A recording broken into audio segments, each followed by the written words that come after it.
Ruth chapter 2, verses 14 through 23 is what we're going to be looking at today. We're going to be in Ruth 2, but I want to look quickly at Luke chapter 10, New Testament passage, that has some correlation to what we're looking at today. It's a very familiar passage. It is the story of the Good Samaritan that Jesus shared. In Luke 10, verses 27 through 37, we find these words. And he answered and said, "You shall love the Lord your God with all your heart, with all your soul, and with all your strength, and with all your mind, and your neighbor as yourself." And he said to him, "You have answered correctly. Do this and you will live."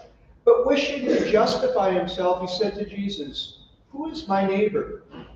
Jesus replied and said, "A certain man was going down from Jerusalem to Jericho, and he fell among robbers. And they stripped him and beat him, and went off, leaving him half dead. And by chance a certain priest was going down on the road, and when he saw him, he passed by on the other side. And likewise a Levite also, when he came to the place and saw him, passed by on the other side. And a certain Samaritan who was on a journey came upon him, and when he saw him, he felt compassion, and came and took care of him. And the next day he took 2 denarii and gave them to the innkeeper and said, 'Take care of him, and whatever more you spend, when I return, I will repay you.' Which of these 3 do you think proved to be a neighbor to the man who fell into the robber's hands?" And he said, "The one who showed mercy towards him." And Jesus said to him, "Go and do the same." Jesus' parable of the Good Samaritan is not just a story of loving your neighbor, but it is a story of loving those who are different than you.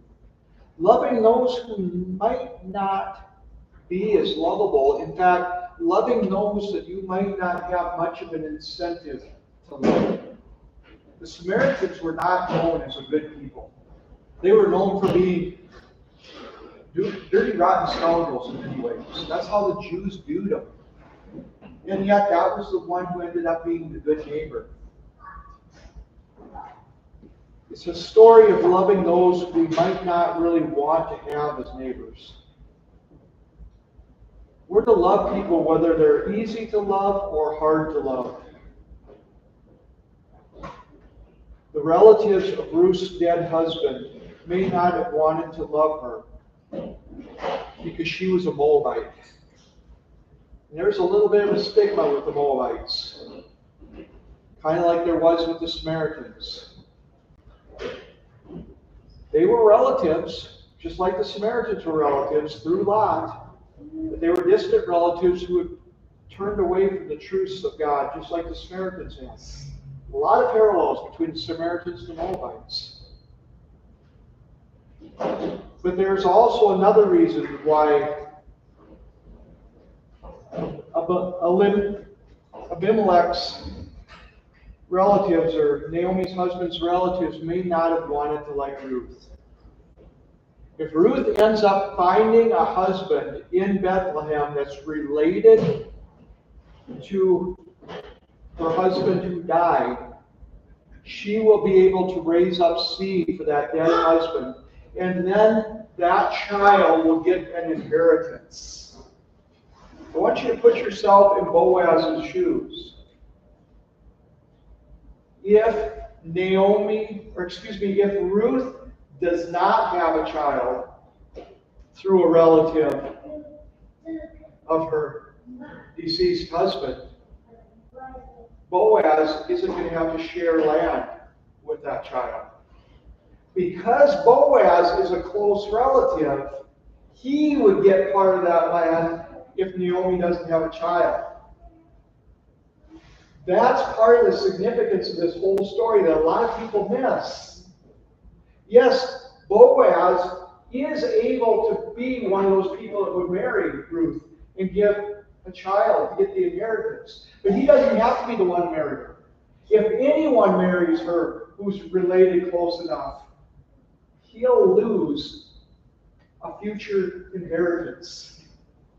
The day of Jubilee would eventually come, and all the inheritance would go back to the original family. And that meant there's a chunk of land that had to be divided up between all the people that were part of that family group. And if Ruth has another child that's part of that family group, that means Boaz has to divide the land up to that child. Don't forget that as you're looking at this story. Knowing that, wouldn't it be in Boaz's best interest for Ruth to just go back to Moab? It really would. I want you to read this story with the realization that it is in Boaz's best financial interest, not his best godly interest.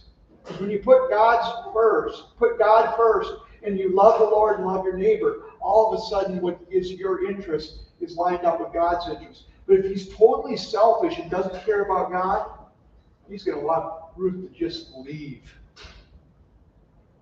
That's part of the story.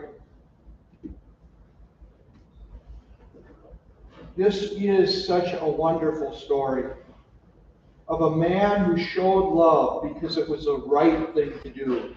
Because we're going to find out Boaz really cares about God, cares about others, because he is a God-fearing man. Showing love means helping others, even when it costs you personally. That's the sort of people we ought to be as well. Let's bow for word. Dear Lord, I pray that you guide us as we look at this passage, as we understand the sacrificial love of Boaz. But Lord, help us also to remember your sacrificial love, to know that you are the best example of all of love. Lord, I think it is so beautiful that Boaz is part of the lineage of your human birth. To have somebody who showed love, to be the precursor to you showing such love, Lord. Help us not to forget the love you showed, but help us also to want to live in a similar way, to show love to others. In Jesus' name, amen. Boaz is being very kind to Ruth. Even though she has the potential to marry one of his kinsmen and take some of the land he would have inherited. Even if he married her, in other words, even if Boaz were to marry her and they were to have a child, that child would get part of his inheritance on the year of Jubilee. It'd be less for him to have, because that child would be allotted a certain portion. Now, if he's raising that child would probably work together with him and it would still be an advantage. But imagine if it's one of his cousins that marries Ruth. And maybe that cousin doesn't like him. And then they get more of the inheritance. You see how this might not be in Boaz's best financial interest? And imagine if he was a little bit unkind to Ruth. He wouldn't even have to be mean. He could just kind of ignore her. Make it a little bit inconvenient for her to hang around Bethlehem. And maybe she'd just decide to go back to Moab, and then he wouldn't have to worry about it. That's what a selfish person would do. You know how easy it is to be that kind of selfish person, though? To just ignore somebody else's needs because it's really not in our interest to help them. Boaz doesn't do that, though. In spite of the fact that his inheritance would be greater if Ruth wasn't around, or potentially be greater. Possible Ruth will stick around and never get married. But there's definitely that chance. Notice what he does. He invites her to keep gleaning in his field. Not only does he say you can keep gleaning here, he says, I'm going to make sure you're safe while you're here. You keep gleaning in my field with my maids, and I'm going to make sure you're protected. Besides that, I'm going to make sure you've got plenty of water while you're out here. Because it's going to be a work day. And while you're working out in the heat, you're going to need some water, and I'll provide you the water. He's making it very easy for her to stay and making her be very comfortable as she stays. Not only that, he invites her to join the workers for some food. I'm not sure if it's a full meal or if it's just a snack. But when it's time to eat, he says, hey, I'm going to share my food with you. Look at verse 14. And at mealtime, Boaz said to her, come here, that you may eat of the bread and dip your piece of bread in the vinegar. So she sat beside the reapers and served her roasted grain, and she ate and was satisfied and had some left. Some versions have vinegar, others have wine. Vinegar is just very similar to wine, but it's been fermented a little bit differently. I'm not sure what the proper translation is, to be perfectly honest with you. The whole point is it's something that was an effort to make, and it was a commodity that had value. Both wine and vinegar were commodities that had value, and he's sharing something of value with her. That's what love is about, sharing something of value. Love isn't just words, it's actions. And even though it may not be in Boaz's best interest to show love, he does. You see, showing love means helping others, even if it can cost you personally. Greater love hath no man than he lay down his life for his friends.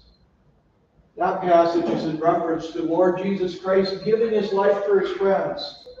That cost him a lot. That's what love is. Love costs. You see, too often we equate the word love with romance. So, when I first met my wife, and she looked at me and smiled, and I noticed that, she smiled more than most girls smile. And I felt my heart go twitter. And I was nice to her just so I could get another smile. Okay, part of that was I wanted to be nice because she's a fellow human being, and I would have been nice to her anyway. But part of that was I was nice because I got something out of it. I got a smile. You see, it wasn't hard at all to show love to her because I was getting something in return that I really liked. I got that beautiful smile. But you know what? There's people that I have not found attractive at all that I showed love for. I remember being in a parking lot of a fast food restaurant years ago.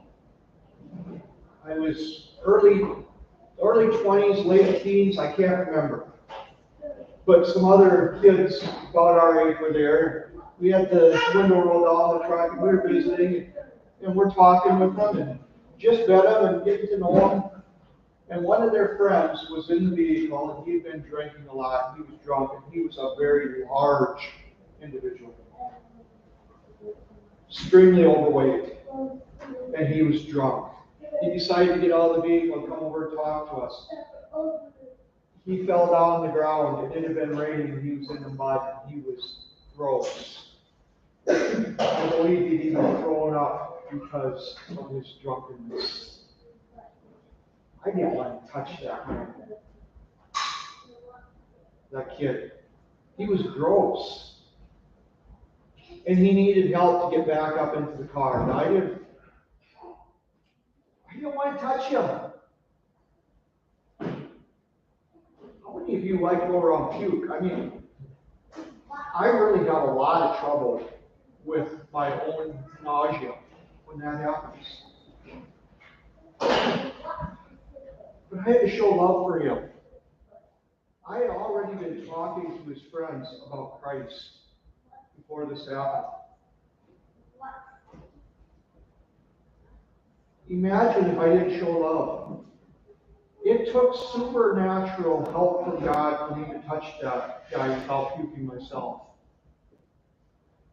I helped him get back up, get into a seat, get into a safe place in the vehicle. He wasn't as pretty as my wife, I assure you. I didn't do it for the smiles. I did it because it's the right thing to do, and we ought to love our neighbors ourselves, even if they're unlovable. Love isn't just about loving those that are easy to love.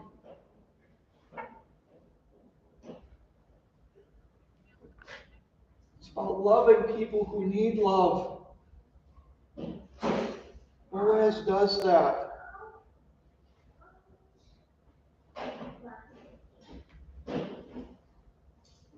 You know, it's possible Boaz thought Ruth was pretty.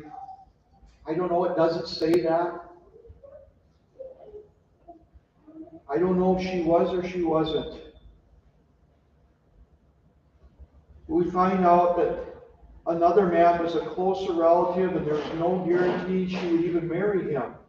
If she was pretty, it's probably more likely she would marry one of his other relatives, if she was such a good catch. He'll relay that later.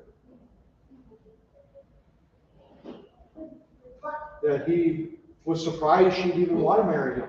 So let's just imagine she was pretty. He's still probably not expecting she'd even want to marry him. So what if she's pretty? He's a wealthy man. He probably could have had a lot of pretty girls interested, or pretty women interested in him.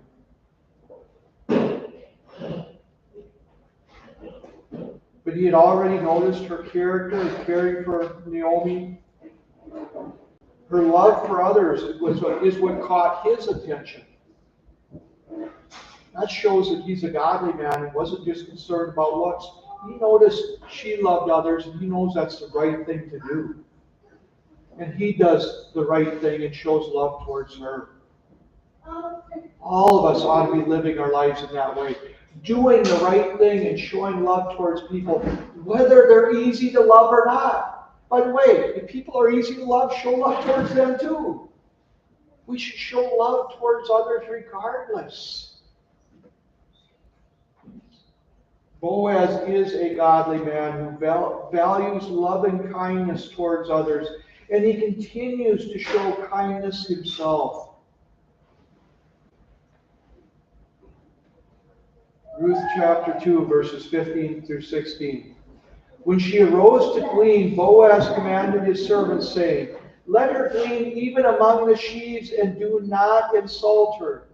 And also you shall purposely put out for her some grain from the bundles, and leave it, that she may glean, and do not rebuke her." Basically what he's doing is he's instructing his workers to be careless on purpose. Make sure you drop a little extra so she has a little extra to pick up. Notice what he's doing there? He's preserving her pride.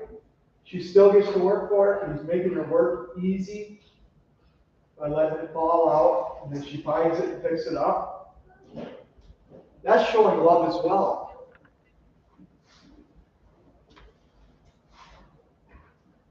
Not only is Boaz setting aside his own greed for land to help someone, he could end up taking a portion of his inheritance.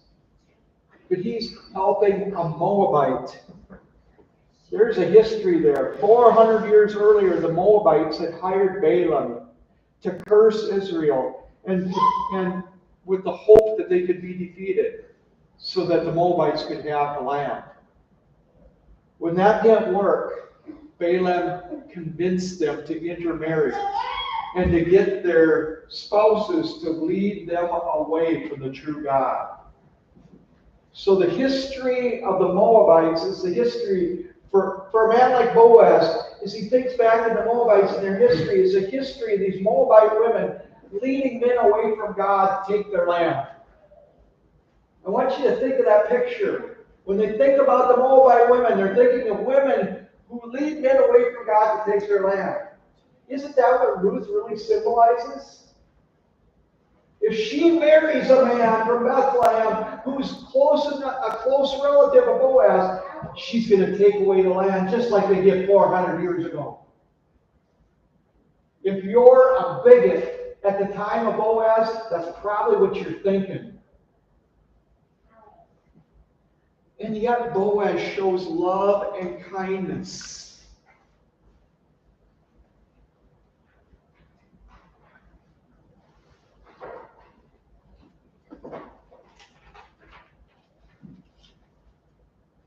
But think of Jesus' parable of the Good Samaritan.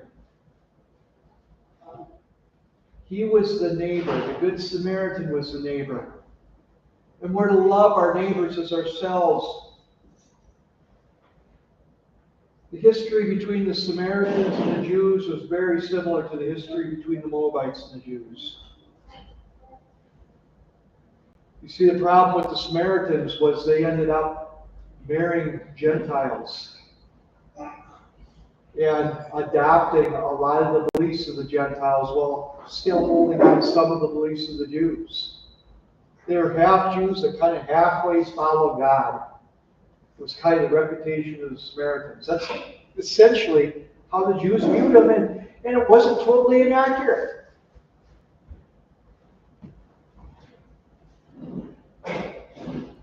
Very similar to what the Moabites had done in leading people away from God. But Boaz understands that Ruth, like the Good Samaritan, was a good neighbor. He recognized that she was a godly woman. The Samaritan was acting godly in Jesus' parable. And Ruth is acting godly in this situation. She's taking care of Naomi. He must love her, just like we're to love the Samaritan. Boaz must set aside greed. He must love God and love his neighbor.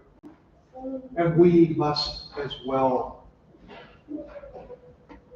Although Ruth came from among a pagan people, she chose to love God and has shown love to her mother-in-law Naomi, and she's rewarded for it. By the way, there's a lot of people from foreign lands that are coming into our land. A lot of them are taking our tax dollars. Now, there's an issue of what's legal and what's not legal. I'm not saying people should do something that's illegal.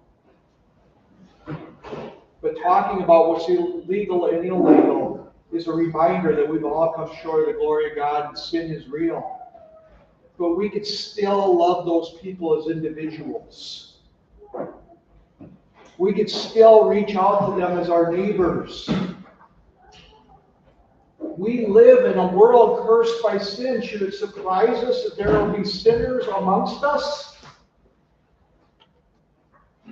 Well, I'm not suggesting we shouldn't have a secure border. That's a whole other issue. We shouldn't even go that direction. The point I'm making is, if people are here, they're people. And let's not forget they're people. And let's not forget to love people. Don't forget that. Even if it costs you something.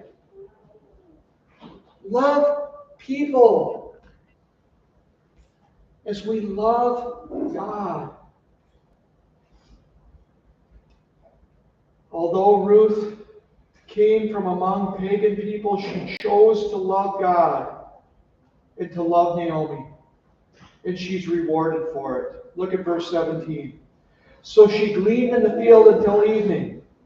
Then she beat out what she had gleaned, and it was about an ephah of barley. She gleaned until evening. She worked all day. That ephah of barley would be about the equivalent of 35 pounds. Imagine a 5-gallon pail full of wheat. That's what she ended up getting.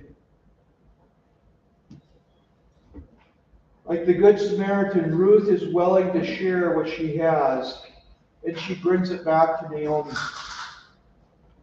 Verses 18 and 19.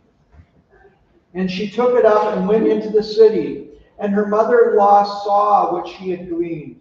She also took out and gave Naomi what she had left after she was satisfied. She took out what she had left after she was satisfied. That's talking about that morsel of bread that she was dipping and eating. She had leftovers. She wraps them up and brought it home, and she shares it with Naomi. Look what I got. She doesn't just hoard it for herself. That as well is great sacrifice. That's love. Naomi had no idea she had that. She could have kept it hidden. Naomi wouldn't even known. But she shared it. Sacrificial love is what we see here from so many people. That's what we ought to be living out. Notice the testimony we have as we live out that sacrificial love. People are recognizing that Ruth is a righteous woman.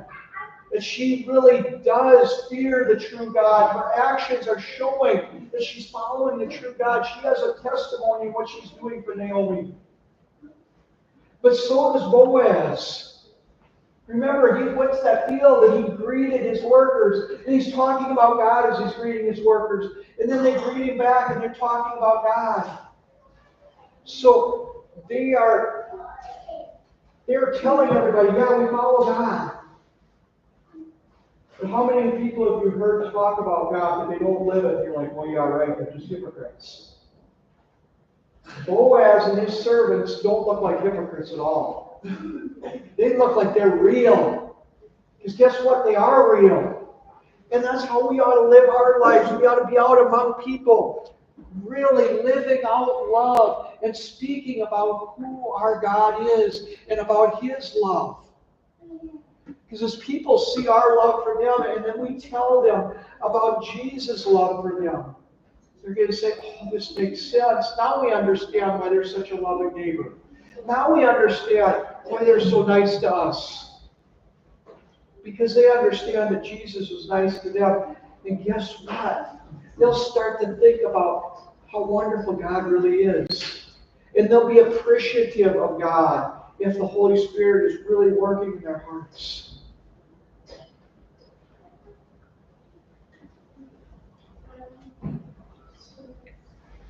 Talk about God, but live out God as well. Be that good Samaritan. Be like Boaz and his servants. Be like Ruth with her kindness towards Naomi. But notice what Naomi says. And Naomi said to her daughter-in-law, may he be blessed of the Lord who has not withdrawn his kindness to the living and to the dead. And again Naomi said to her, the man is our relative. He is one of our closest relatives. Notice what Naomi is doing here as well. Naomi has been a follower of the true God way longer than what Ruth has. Naomi is in a position to be discipling Ruth, to be training Ruth about who the true God is. But notice what she does here. She says, blessed of the Lord be Boaz. She's talking about the Lord even as she's thankful for what Naomi is doing, or what Ruth is doing. We need to be talking about the Lord with the people around us. We need to find opportunities to bring the conversation back to God. Naomi is discipling Ruth in an informal way. They're not sitting down saying, let's open up to Genesis and have a study. But Ruth is hearing her mother-in-law talk about the Lord. And she's recognizing that God provides. And that God blesses. And that God uses people to bless. But the ultimate thankfulness goes back to God. So when you've done something nice to your neighbor, and they're appreciative of you, you have an opportunity to say, you need to be thanking God, not just thanking me. Because the reason I'm being nice to you is because I love God and I love you. And it points them to God. What an opportunity to disciple somebody in a very informal way, just by living out your life and talking about Christ. That's what Naomi is doing here for Ruth. That's what Boaz is doing for Ruth. And Ruth is learning the lessons and she's living them out. And she's being a testimony herself.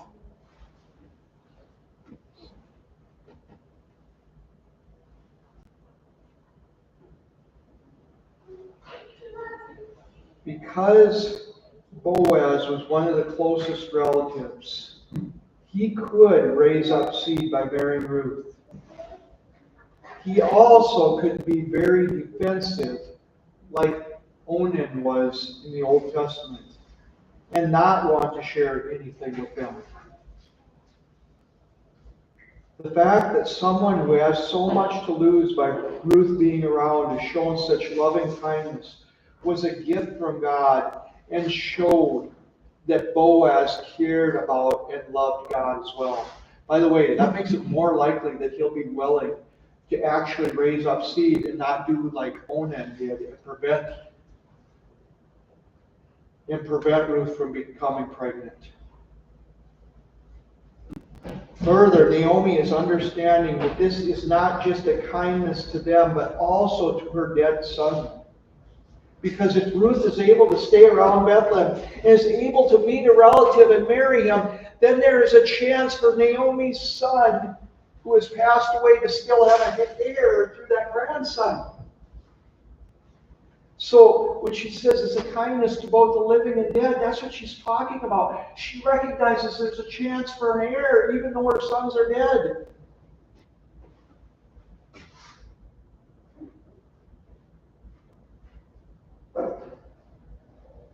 It is clear that Boaz is doing the loving thing towards his neighbor Ruth. Then Ruth the Moabite, verse 21 says, Then Ruth the Moabitess said, Furthermore, he said to me, You shall stay close to my servants until they have finished all my harvest. Boaz is making sure that Ruth feels welcome in this strange land. He's making sure that she feels like she wants to stay. You see, he is welcoming the stranger in obedience to God's commands. What Boaz is doing there is exactly what Leviticus 19:34 teaches. Leviticus 19:34 says, The stranger who resides with you shall be to you as a native among you, and you shall love him as yourself. For you were aliens in the land of Egypt. I am the Lord your God. So when that person asked Jesus, Who is my neighbor?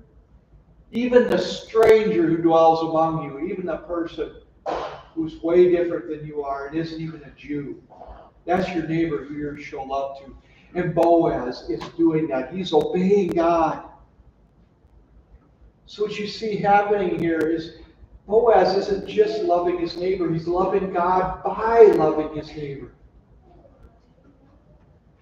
Naomi understands how gracious this act of kindness is, especially when she understands that not everyone in Israel was godly, as is evidenced by the next statement. Before we read this, let me just help you understand. Not everybody was like Boaz. There were some really ungodly people in Israel. There were people who didn't care about God. This is during the time of the judges, when they had a reputation for not living for God. Look at verses 22 and 23. And Naomi said to Ruth, her daughter-in-law, It is good, my daughter, that you go out with his maids, lest others fall upon you in another field.